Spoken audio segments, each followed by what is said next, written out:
Welcome back to Sounding the Tao, talk number 2. In the Hebrew scriptures, just after God has declared that all humanity is made in God's image, we are then given tasks while on earth. In English, the phrasing of Genesis 1:28 goes like this in the resonance and authority of the King James Version. And God blessed them, and God said to them, "Be fruitful and multiply, and replenish the earth, and subdue it, and have dominion over the fish of the sea, and over the fowl of the air, and over every living thing that moveth upon the earth." The words "have dominion" are the Hebrew words radah. Tradition has this verb translated as establishing a relationship among unequals, humans and the rest of creation. However, this verb also means to rule by going down and walking among these subjects as an equal, to caretake for creation as we imagine that God caretakes for us. But the translators of Genesis into the Greek Septuagint, used still by translators, chose the word katakiriosati, which shores up the translation of radah as to have dominion by adding its own meanings of to lord over, to control, and to subjugate. Oops. But it gets worse. Early Mesopotamian worldviews portray the human task is to claim our divine right to tame the monstrous chaos of nature. Ancient Greeks believed similarly. Plato, Aristotle taught that the resources of nature are solely for the use and advancement of humankind. The European Enlightenment, based upon these Greek philosophical ideas, used the phrase the ascent of man over an abstracted nature. And so for millennia, intelligent voices of the day have offered the creation to our imaginations as a machine or a thing that humans are to control, subdue, and put to our service. We have lost our appreciation for the intricate nature of material and materiality. As we think, so we act.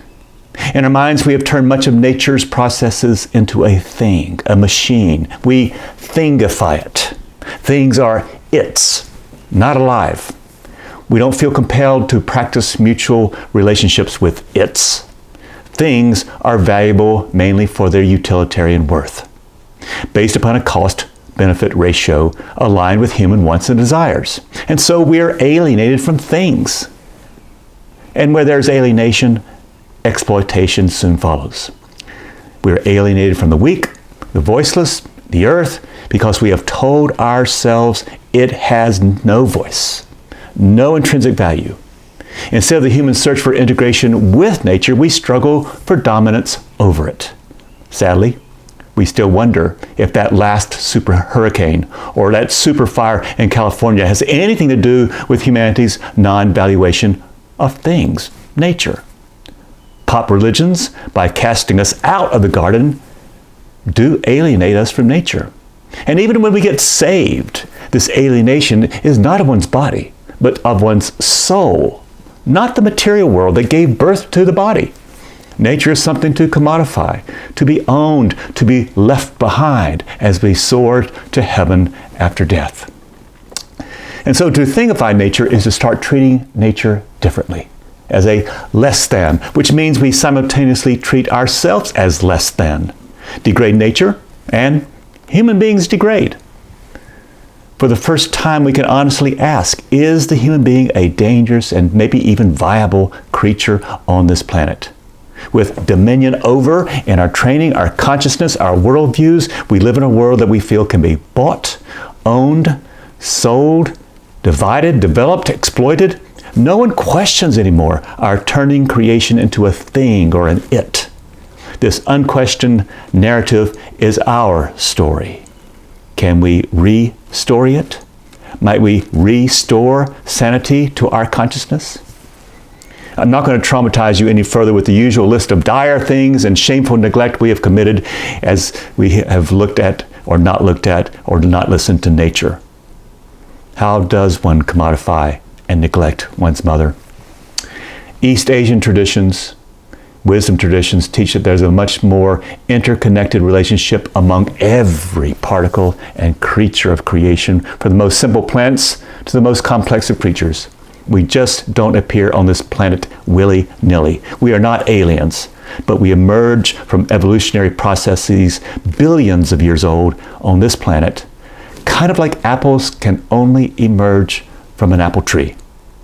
My own life for the past 4 decades has been involved with Taoist texts, especially Tao Te Ching. In my translation, I speak of a consciousness of social justice, becoming a misfitting troublemaker for good justice, and show how Tao consciousness is originally meaningful, peaceful, and just.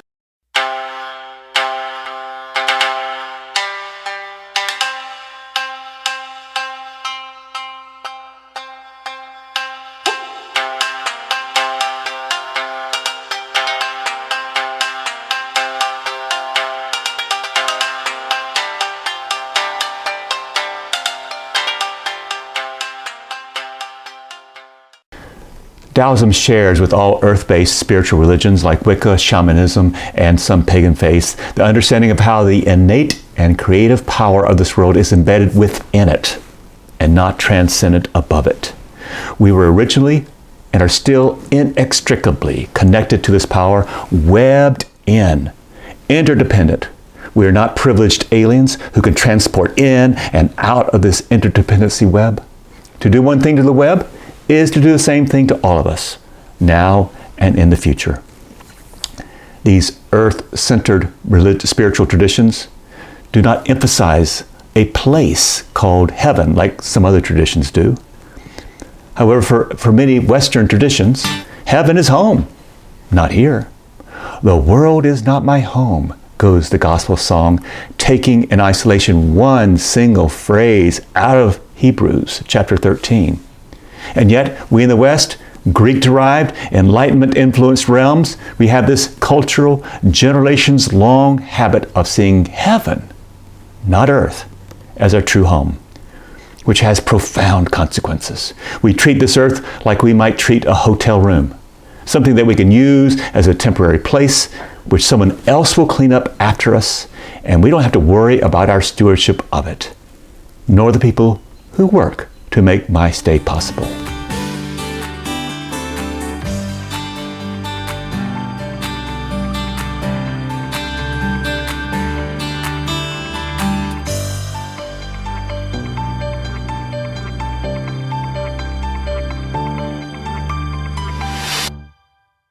So what does Tao have to say to creation about it, our place within it, and our responsibility to creation? First of all, Tao is not God, not a God, not a transcendent God of this world or ruler of heaven. No, Tao was, is, and remains the very energy of creation itself. Tao is never to be identified with one species or just one moment of time. Tao has embraced all. For Tao means the way the universe operates. The Te in Tao Te Ching, Te, is the virtue or the process by which Tao energizes all things. And to follow Tao's path is to take a transformational pilgrimage. You see, the very same patterns and principles that characterize and govern all life and nature govern humans too. The blueprint for all creation has but one source. There's not a blueprint for oceans, and another one for land animals, and then another blueprint for human beings. The energy of a plant is fundamentally no different from that of a human being. It's more a matter of degree and not kind. Therefore, teaching number 1, all existence is social. We cannot single parts out of the creation in isolation from each other. It's a we, not me. It's an us, not I. But in our dominion over thinking, we have forced a synthetic, human-centered bias, which is to control a creation that we see as other than human. We have no idea, none whatsoever, what blueprints we violate in our aspiration to control, to own, to manage nature. And as long as we see creation as abstract, with human beings standing outside and beyond as special, who can remain ignorant of and uncooperative with nature's way, creation remains a thing, an it, a voiceless tool, a dumb servant.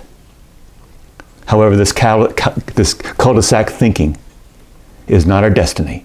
Remember, we are originally with Tao, and cannot entirely separate ourselves from its creation or energy. To follow Tao means awareness and the practices of mutuality and cooperation with nature or creation. Verse 29, rhythm. Because Tao shapes nature, all things under heaven run by a sublime spiritual rhythm. Can you improve it? It's doubtful. Meddling only blocks Tao's flow. Control is another name for lose. One thing that gives me so much hope is that Tao is the most feminine and most life-affirming wisdom in the world. Tao is compared to the very feminine ideas of womb, a cave, a concave place of emptiness, a nurturer of all. And here's a paradox for us Western rationalists. We're taught that to be rich, we must own, win, accumulate, build, control, grow larger, richer. We must, in other words, commodify nature, our mother. Oops. The most profound good news is this. The feminine understanding of Tao here is of emptiness. When we are full of ourselves, full of plans, full of acquisitions, there is no place for no thing, for emptiness. Think womb. For a quiet place and hear something new.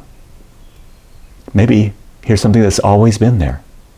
We get so used to filling our lives with things and not emptying it. It's kind of like the hum of my refrigerator. When it kicks on, I can get used to a slow hum, a hum that masks so much other sound. But when it clicks off, the silence is full of sounds that had always been there, but which could not compete with my refrigerator. The birds and the creek outside, its frogs, and the purring of the cat in my lap. Lesson? Not interfering with things as they already are is wisdom. Meddling only blocks Tao's flow. There's a short Taoist text, the 180 Precepts, which has these examples of ecological sensitivity, which were quite progressive when they showed up around 700 AD. Precept 14, you should not burn uncultivated or cultivated fields, nor mountains and forest. Number 18, you should not wantonly fell trees. Number 36, you should not throw poisonous substances into lakes, rivers, and seas. 53, you should not dry up wet marshes. Precept 100, you should not throw dirty things into wells. 101, you should not seal off pools and wells. 132, you should not disturb birds and other animals. And then 134, you should not wantonly make lakes. These ideas are 1,400 years old, and they've aged rather well, don't you think? Now let's look at how we might change our stubborn minds, raised on the milk and honey of have dominion over. One of the main ways Taoism can recenter our thinking lies in its yin-yang concept. Balance of forces. You've seen the yin-yang symbol before. It depicts the universe as full of pairs of ideas that match, not oppose. Light, dark, hot, cold, action, inaction, high, low, inside, outside. These pairs work together. They're energies that work together, never fighting, never competing, but they work towards harmony and balance. Yin and yang are the web that holds all things secured in a balanced equilibrium. So the problem is human-centered thought about dominion over, and our centuries-old, unnaturally high place in creation and its lack of being in balance. Our unsustainable thinking, uninformed tinkering, that is actually killing us one species at a time. As Richard Powers wrote in the Overstory, we're cashing in 1 billion years of planetary savings bonds and blowing it on assorted bling. Almost impossible to believe once you step out of the house and join several billion folks, doubling down on the status quo. When a species dies out unnaturally, part of what has made us, us, has also died off. So how can we think differently? We must redo our calculations of value. I'll look to verse 48, called Tao's math. Pursuing knowledge, your routine is multiplication. Pursuing Tao, it is subtraction. Prune, lose, diminish. Keep subtracting until there is no doer, no pursuing. With no pursuit and not doing, pure action shows itself. Keep your thumb on the scale, and it's meddling upon meddling. Get out of your own way and rejoin Tao's way. With that in mind, let's pull the camera back and see us as the speck of creation that we are, ever in context, ever in relationship, never separate. How to do that?